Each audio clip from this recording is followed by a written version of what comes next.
ইসলামী bank news top 10। জাতিসংঘ সাধারণ পরিষদের অধিবেশন শেষে নিউ ইয়র্ক থেকে ঢাকার উদ্দেশ্যে যাত্রা করেছেন প্রধান উপদেষ্টা ডক্টর মোহাম্মদ ইউনূস।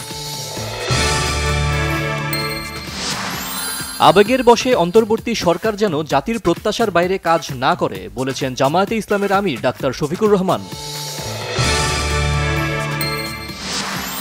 কক্সবাজারে সেনা কর্মকর্তা লেফটেন্যান্ট তানজিম হত্যায় জড়িত ডাকাত নাসির ও এনামকে গ্রেপ্তার করেছে র্যাব।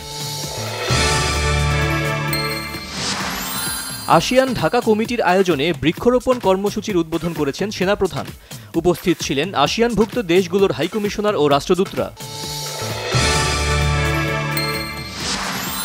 গাইবান্ধার তুলসীঘাটে পারিবারিক কলহের জেরে ছোট ভাইয়ের হাতে বড় ভাই খুন।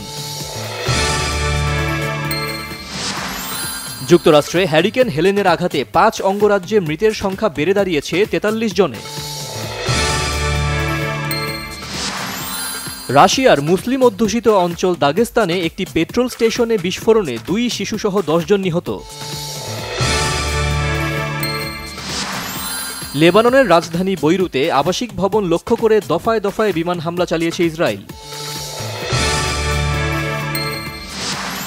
সাফ অনূর্ধ্ব 17 ফুটবল চ্যাম্পিয়নশিপের সেমিফাইনালে আজ মাঠে নামছে বাংলাদেশ, প্রতিপক্ষ পাকিস্তান। ইংলিশ প্রিমিয়ার লিগে ম্যান সিটি মুখোমুখি হবে নিউক্যাসলের। আরেক ম্যাচে চেলসি খেলবে ব্রাইটন অ্যান্ড হোভের বিরুদ্ধে। রাতে লিভারপুলের প্রতিপক্ষ উলভসরা।